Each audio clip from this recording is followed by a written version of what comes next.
Hello दोस्तों, NCERT science class 8 इन हिंदी में आप सभी का स्वागत है। ये वीडियो क्लास 8 चैप्टर 5 कोयला और पेट्रोलियम से संबंधित है। इस वीडियो में हम आपको कोयला और पेट्रोलियम के बारे में विस्तार से इसका कॉन्सेप्ट क्लियर करूँगी। तो इसमें हम देखते हैं कोयला और पेट्रोलियम क्या है और हमें कैसे प्राप्त होता है। तो हम देखते हैं इसका परिचय। इनमें से कुछ प्राकृतिक में पाए जाते हैं और कुछ का निर्माण मानवीय प्रयासों से किया जाता है, जैसे वायु हुई, जल हुई, मृदा हुई, खनिज। ये सभी प्राकृतिक द्वारा उपलब्ध कराए जाते हैं। ये प्राकृतिक संसाधन कहलाते हैं। जैसे हम आपको समझाते हैं, कुछ प्राकृतिक में पाए जाते हैं और कुछ का निर्माण मानव द्वारा इनका किया जाता है। वायु, जल और मृदा और खनिज ये हमारे प्राकृतिक संसाधन हैं। इन्हें हमें प्रकृति द्वारा उपलब्ध किया गया है। ये हमें प्रकृति से मिले हैं और कुछ मानव द्वारा बनाए जाते हैं, जो हमें मानव से प्राप्त होते हैं। तो अच्छे प्राकृतिक संसाधन के बारे में पढ़ते हैं। अच्छे प्राकृतिक संसाधन ये संसाधन प्राकृतिक में असीमित मात्रा में उपस्थित हैं और मानवीय क्रियाकलापों से समाप्त होने वाले नहीं हैं। उदाहरण, सूर्य का प्रकाश, वायु, ये ऐसे संसाधन हैं जो असीमित मात्रा में उपलब्ध हैं, जो कभी भी समाप्त नहीं हो सकते। जैसे सूर्य का प्रकाश हुआ, वायु हुई, ये कभी समाप्त होने वाले नहीं, ये असीमित मात्रा में प्रकृति में उपलब्ध हैं। हम समाप्त होने वाले प्राकृतिक संसाधन देखते हैं। प्रकृति में समाप्त होने वाले प्राकृतिक संसाधन क्या हैं? प्रकृति में इन स्रोतों को मात्रा सीमित है, जो हमारी सीमित मात्रा है, मानवीय क्रियाकलापों द्वारा समाप्त हो सकते हैं। ये मानवीय द्वारा यूज करने से समाप्त हो सकते हैं। इन संसाधनों के उदाहरण जैसे वन हुआ, वन्य जीव हुआ, खनिज हुआ, कोयला हुआ, पेट्रोलियम, प्राकृतिक गैस आदि, जो ऐसे हैं जो सीमित मात्रा में उपलब्ध हैं। जैसे वन हुआ, कभी ना कभी समाप्त हो सकता है। वन्य जीव हुआ, खनिज हुआ, कोयला हुआ, पेट्रोलियम हुआ, प्राकृतिक गैस हुई। हम देखते हैं कोयले के बारे में। कोयला क्या है? ये कोयला पत्थर जैसे कठोर और काले रंग का होता है। कोयला जो होता है कठोर और काले रंग का होता है। खाना पकाने हेतु उपयोग आने वाले ईंधनों में कोयला एक है। खाना पकाने हेतु उपयोग आने वाले ईंधनों में कोयला एक है। पहले इसका उपयोग रेल इंजन को चलाने के लिए भाप बनाने में किया जाता था। पहले इसका उपयोग कोयले का क्या किया जाता? रेल इंजन को चलाने के लिए भाप बनाई जाती थी, तो कोयले का उपयोग किया जाता था। इसका तापीय शक्ति संयंत्रों में विद्युत उत्पन्न करने हेतु भी किया जाता था। इसका हम देखते हैं, इसका तापीय शक्ति संयंत्रों में विद्युत उत्पन्न करने हेतु भी किया जाता था। कोयले का उपयोग विभिन्न उद्योगों में ईंधन के रूप में भी किया जाता है। तो कोयले की हम कहानी पढ़ते हैं। कोयले की कहानी क्या है? लगभग 300 मिलियन वर्ष पूर्व पृथ्वी पर निचले क्षेत्रों में घने वन थे। जो लगभग 300 मिलियन वर्ष पूर्व की बात है कि पृथ्वी पर निचले क्षेत्रों में घने वन थे, बहुत ज़्यादा वन थे। बाढ़ जैसे प्राकृतिक प्रक्रमों के कारण ये वन मृदा के नीचे दब गए। जैसे बाढ़ ऐसे प्राकृतिक प्रक्रमों के कारण ये वन जो थे हमारे नीचे मृदा पृथ्वी के नीचे दब गए। उनके ऊपर अधिक मृदा जम जाने के कारण ये संपीड़ित हो गए। इनके ऊपर बहुत अधिक मृदा जम जाने के कारण ये नीचे संपीड़ित हो गए, गल गए, मतलब सड़ गए। जैसे जैसे वे गहरे होते गए उनका ताप भी बढ़ता गया। जैसे जैसे ये गहराई में दबते गए तो इनका ताप जो था वो बढ़ता गया। उच्च दाब और उच्च ताप पृथ्वी के भीतर मृदा, पेड़ पौधे धीरे धीरे कोयले में परिवर्तित हो गए। उच्च ताप और उच्च दाब के कारण ये पृथ्वी पर धीरे धीरे कोयले में परिवर्तित हो गए। कोयले में मुख्य रूप से कार्बन होता। कोयला जो होता है इसमें मुख्य रूप से हमारा कार्बन पाया जाता है, कार्बन होता है। तो मृत वनस्पति धीमे प्रक्रम द्वारा कोयले में परिवर्तन को कार्बनीकरण कहते हैं। इसमें हम देखते हैं धीमे प्रक्रम द्वारा कोयले में परिवर्तन को हम कार्बनीकरण कहते हैं, क्योंकि ये वनस्पति के अवशेषों से बना है। जो हमारा कार्बन होता है वनस्पति के अवशेषों से हमें प्राप्त होता है। अतः कोयले को जीवाश्म ईंधन भी कहते हैं। कोयला जो होता है उसे जीवाश्म ईंधन भी कहते हैं। वायु में गर्म करने पर कोयला जलता है। जब वायु में हम इसे गर्म करते हैं कोयले को, तो कोयला हमारा जलने लगता है और मुख्य रूप से कार्बन डाइऑक्साइड गैस उत्पन्न करता है। कोयला जो होता है हमारे लिए हानिकारक भी हो सकता है, क्योंकि इसमें कार्बन डाइऑक्साइड जलने पर निकलती है। उद्योग में कोयले के प्रक्रमण द्वारा कुछ उपयोगी उत्पाद प्राप्त किए जाते हैं, जैसे कोक हुआ, कोलतार हुआ, कोयला गैस हुई। तो हम इसमें कोक देखते हैं। कोक क्या है?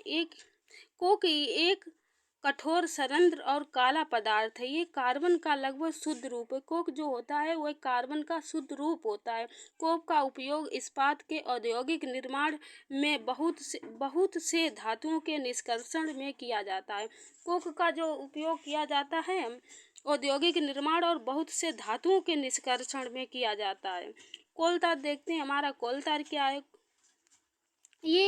यह एक अपरंग गंध वाला काला गाढ़ा द्रव होता है। ये लगभग 200 पदार्थों का मिश्रण होता है। कोलतार जो होता है इसमें 200 पदार्थों का मिश्रण होता है। कोलतार से प्राप्त उत्पादों का उपयोग प्रारंभिक पदार्थों के रूप में दैनिक जीवन में काम आने वाले विभिन्न पदार्थों के औद्योगिक निर्माण तथा उद्योगों जैसे संश्लेषित रंग, औषधि, विस्फोटक, सुगंध, प्लास्टिक, पेंट, फोटोग्राफी सामग्री, छत निर्माण सामग्री आदि में होता है। रोचक तंत्र और की माथ और अन्य कीटों को भराने हेतु प्रयोग में लाई जाने वाली नेपथलीन की गोलियां भी कोलतार से प्राप्त की जाती हैं।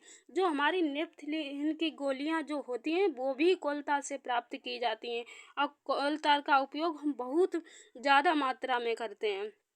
तो हम देखते हैं कोलतार का प्रयोग पक्की सड़कों के निर्माण में कोलतार के स्थान पर एक पेट्रोलियम उत्पाद ब्यूटमेन का प्रयोग किया जाता है। पक्की सड़कें जो बनाई जाती हैं इसके निर्माण में पेट्रोलियम उत्पाद ब्यूटमेन का भी प्रयोग किया जाता है। कोयला गैस देखते हैं। कोयला गैस का क्या है?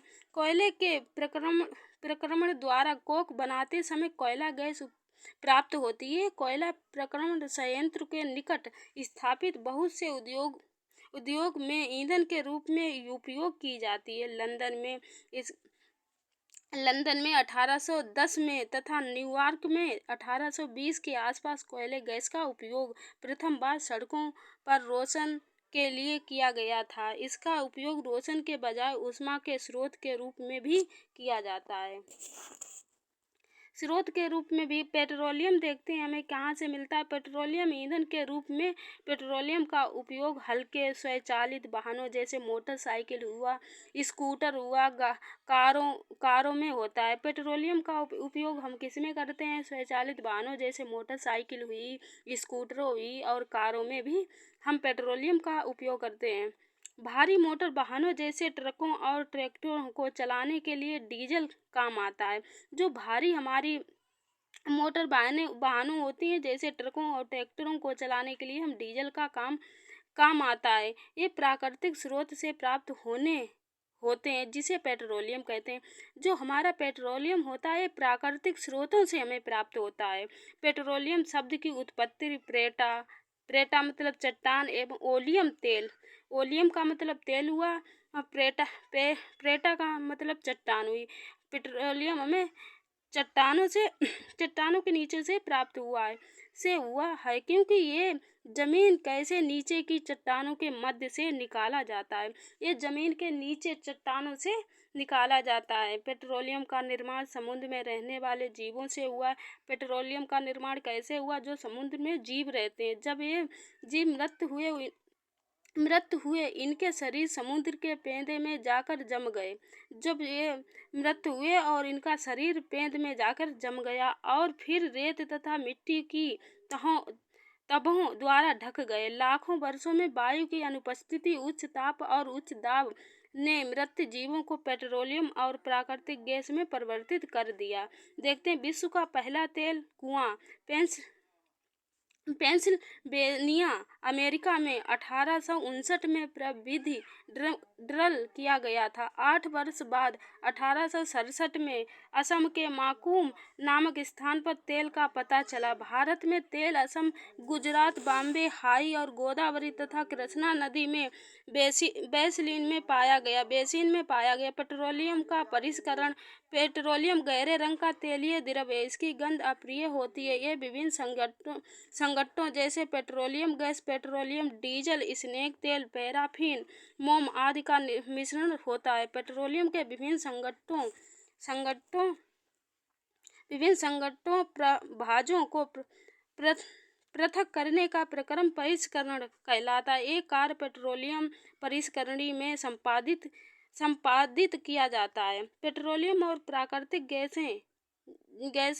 गैस जैसे अनेक उपयोगी पदार्थ प्राप्त किए जाते हैं। इन्हें पेट्रो रसायन कहते हैं। इनका अपमार्जक रेशे पॉली एक्टर, नायलॉन, एरलिक आदि होते हैं। पॉलीथीन और अन्य मानव निर्मित प्लास्टिक आदि के औद्योगिक निर्माण में किया जाता है।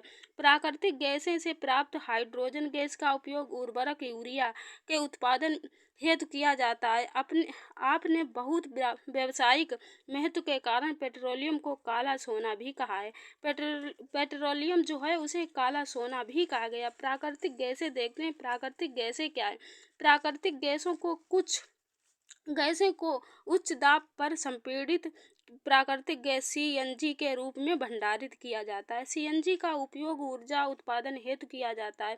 अब इसका उपयोग परिवहन वाहनों में ईंधन के रूप में भी किया जा रहा है, क्योंकि ये कम प्रदूषणकारी है।